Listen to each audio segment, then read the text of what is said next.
Hello, everybody. Welcome to today's Time to Draw with Mr. Shaw. It's our Fun Friday edition. Hopefully, everyone had a chance to color a picture like Vincent van Gogh this week. And on Fridays, we're just going to have a little bit of fun. We'll draw along, and I'll teach you how to draw something new every week. If you have an idea for something you'd like to see later, definitely let me know in the Seesaw messages or through the journal somehow. I think you might even be able to comment on this video on YouTube if you're watching it there. Either way, if you draw a nice picture of today's subject, which is Lilo and Stitch from one of my favorite Disney movies, Lilo and Stitch, snap a picture of that, send it to me on Seesaw or Class Dojo, and I'll put it up in one of my highlight reels on a following Friday. So we're going to start with Stitch because I actually feel like he's a little bit easier to draw than his friend Lilo. Sorry. So I'm going to start over here on the left a little bit, and I'm just going to draw a circle, kind of in the middle of my paper. I like to draw starting out with a very light shape first, and then kind of get darker as I get a little closer to the actual shape that I want. My circles never look like a real circle the first time I try it, so it's okay to start out light and then get darker as you go along. After that, that circle shape is going to be Stitch's head. I'm just going to very lightly draw an oval down here for his body. I'm going to get down to his body in a little bit. I'm just going to draw a little oval coming down like that. And then we can start doing his arms and legs. We'll get up to his head in just a minute. That's the fun part, so we'll save it for last. What I'm going to do here for one of his legs, I'm going to have Stitch sitting on the ground with his arms in front of him. So I'm going to do a trick called foreshortening, where we actually draw his foot, and then we're going to draw his leg. So I'm going to draw a little circle in front of his body here for his foot, and then I'm going to draw his three little toes coming up. 1, 2, 3, kind of like that. And then I'm going to draw, I'm going to erase this line first. If you have an eraser, go ahead and erase that. And then I'm going to draw a little circle in here, kind of for the pad of his foot. After that, I'm going to curve a line for his leg coming up from his foot just up into his belly area up here. Now it kind of looks like his foot is in front of us and his leg is sticking out in this direction. We wouldn't see the whole leg because it's coming out at us. It's a really cool drawing trick called foreshortening, so I'll use that every once in a while. After that, I want to draw his two arms down in front of him. Stitch is a pretty muscular dude, so we're going to give him a bump and then a bump coming down like this. You can draw a little line here for the underside of his arm, and then down at the bottom, after those two bumps, we're going to draw 3 fingers coming out. 1, 2, 3. And if you want to erase that little curved line you had down at the bottom of his tummy, and Stitch has these little claws sticking out from his fingers. So I'm just going to draw little triangles, pop it out from his fingertips here, and then I'm going to just darken up this chest shape a little bit. And he actually does sometimes have a little tuft of hair there, so if you want to draw some little jagged lines, you can do that. Then we're going to draw his other arm. We're not going to see the whole thing because it's on the other side of his body. So I'm just going to have it bump out 2 times here. 1, 2 little bumps, and then I'm going to draw his 3 fingers. 1, 2, 3, and then loop it back up until it touches his chest. Now if you want to shade that in just a little bit so it looks like it's behind his body, that's a really cool trick to make him look a little bit more three-dimensional. And then I'm going to give those fingers 3 little claws. 1, 2, 3.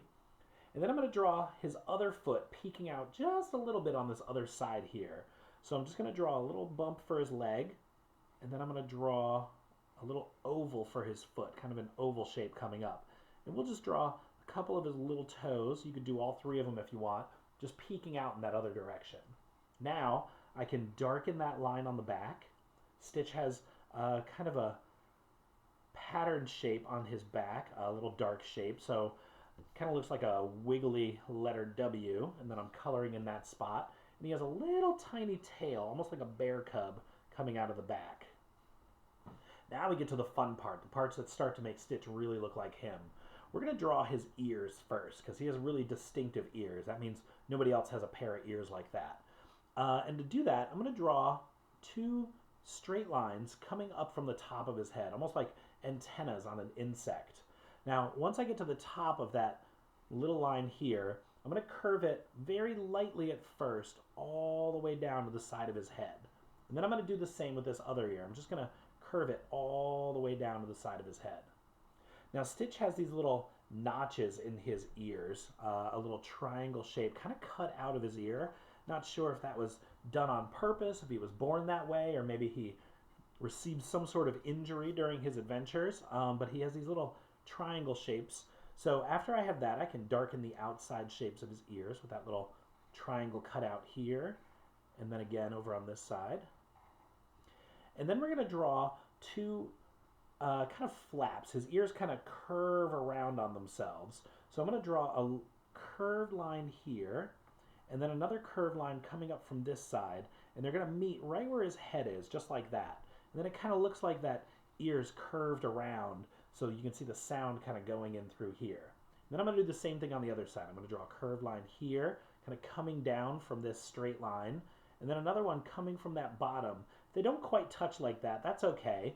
If you want to shade it in a little bit, like I do, that will help create that illusion that those ears kind of curve in on themselves. It gives them kind of a round effect. Up at the top of his head, he has a little tuft of hair. I'm just going to do some little scritchy lines up there, little triangle shapes. And now I have a pretty good shape for Stitch, and we can start drawing his face. Now, the biggest thing on his face, besides his mouth, is his nose. So I'm going to draw, it's not quite a circle shape. It's a little skinnier at the bottom, a little rounder at the top for his nose. And inside of that, I'm going to color two black ovals, like that and like that. And I want those a little closer to the bottom here. And then just next to that, I'm starting at the edges of his head. I'm going to draw two nice big circles on both sides of his head. I want those circles to touch the edges of his head. Those are the light blue circles around his black eyes. After that, I'm going to draw those two big circles for his eyes. I'm going to draw one here and one here.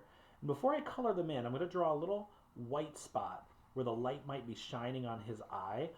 That's both the way that he appears in the movie, but it's also something that happens in real life. If you ever look at your eyes in the mirror, you see that little white shiny spot where the light's reflecting on the tears that are naturally in your eyes. After that, we're going to draw Stitch's mouth, and we want his mouth to be wide open and that big toothy grin of his. And to start with that, we're actually going to draw what looks like kind of a sad mouth line, kind of a line curve downward like that. I don't want to go all the way across his face. He looks like he's thinking about something right now. But now I can open it up a little bit. I'm just going to draw a little bit of a curve at both corners, kind of tilt it up into a smile.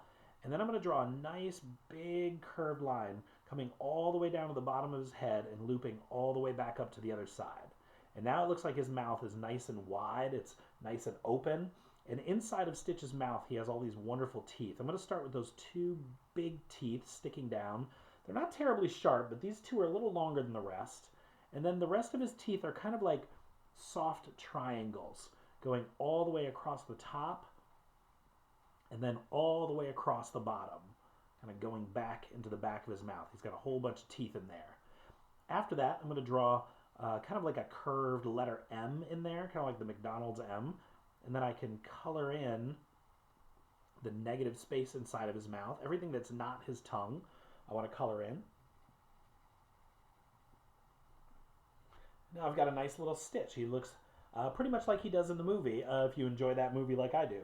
Now, Stitch is a very exciting character, but he's actually not my favorite. My favorite character in this movie is Lilo. She's a very funny girl. She has a funny sense of humor. So we're going to draw her right next to Stitch. And she's a little bit taller than him, and she has some slightly different shapes than we're used to drawing. Lilo's head is actually kind of a squarish shape. I'm going to draw it first kind of lightly. I don't want to darken it in all the way yet. And then I'm going to draw a little curved line coming down for her neck, and this is where her neck would come into her dress. And then I'm just going to draw a nice long, almost like a triangle shape. It's almost shaped like a bell, kind of curved at the top where her shoulders are. And then I'm going to bring it down to a curved bottom like this. You can see how it's kind of shaped like a bell. And that's going to be Lilo's beautiful little Hawaiian dress, because her and her family live on Hawaii. She's a native Hawaiian. So we're going to give her that nice dress with the big palm leaves on it. So before I draw the rest of her body, I'm going to come up and I'm going to put in the details of her face. So I'm going to start first with a curved line on the side of her head for her ear. I like to put that little question mark shape in there so you can see the bumps inside of her ear. And then we're going to block out where her hair is up at the top, those bangs. I'm going to do a curved line coming up from her ear, followed by two curves, almost like ocean waves, coming down like this and like this. And then I'm going to have that go to the side of the head here.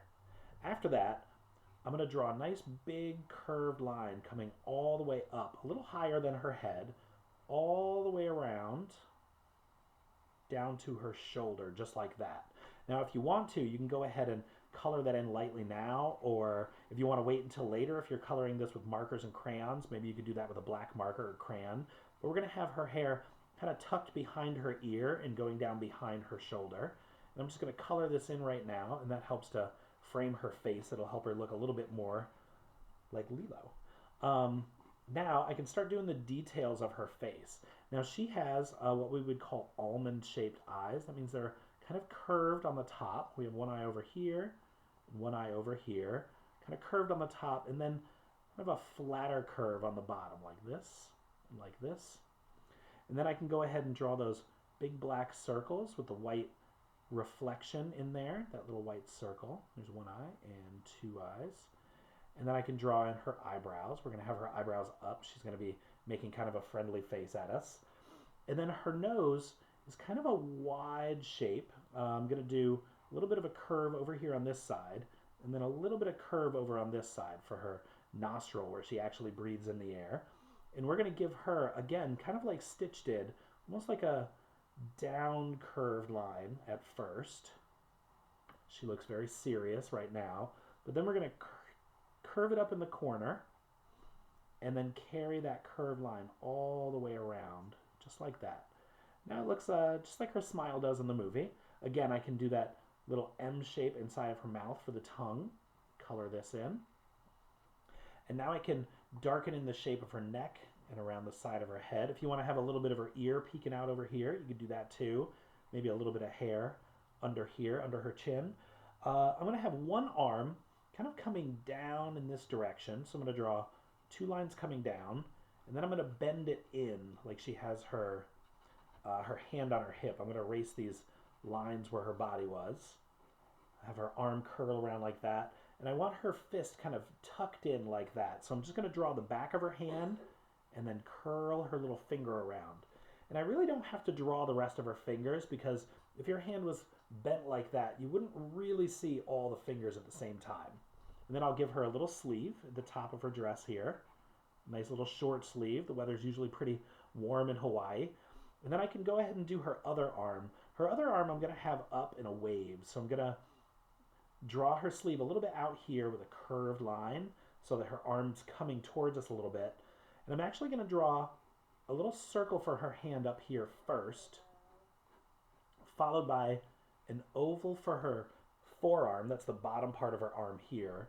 And then two little lines for the upper part of her arm. That way, if I close this little circle, or I'm sorry, this oval shape for her sleeve, it looks like that arm is going back into her sleeve. And then I can darken the line here. I'll erase this a little bit. And then give her a thumb off in this direction and four little fingers. 1, 2, 3, 4. Just like that. And then poking out of the bottom of her dress, I'm just going to do her two little feet. I'm just going to very lightly draw two little oval shapes at first, just so I know the shape of her feet. And then I'm going to give her 5 little toes. 1, 2, 3, 4, 5. And then I'm going to repeat that shape of the foot all the way around for a little flip-flop. I can have one strap going over her big toe, and then another strap going over those other 4 toes, almost like a seagull shape if you were drawing it in the distance, or like a long letter M. And I'll do the same on this side. I'll give her 1, 2, 3, 4, 5 toes. The bottom of that flip-flop curved all the way around. One loop over the big toe, and then another loop over all the other toes. After that, we can draw those big, jagged leaf shapes on Lilo's dress. I'm just going to draw jagged shapes going in one direction and then bring them back this way. Draw a little line down the middle. I can have another big, jagged leaf coming up from the bottom here. I don't have to see the whole thing. I could even have just a little bit maybe peeking out here, and then a little bit of a leaf peeking out from her shoulder. And now I've got a nice little picture of Lilo and Stitch. If you want to draw a setting for them, maybe they're on the beach, maybe they're at the mall, maybe they're outside of your house on the sidewalk waving to you, feel free to color this with crayons, markers, whatever you have lying around the house. As always, if you're proud of your picture, you want to share it with me, go ahead and send it to me on Class Dojo or on Seesaw, and I'll be sure to put it up where others can see it. Everyone stay safe out there, wash your hands, and I'll see you next time.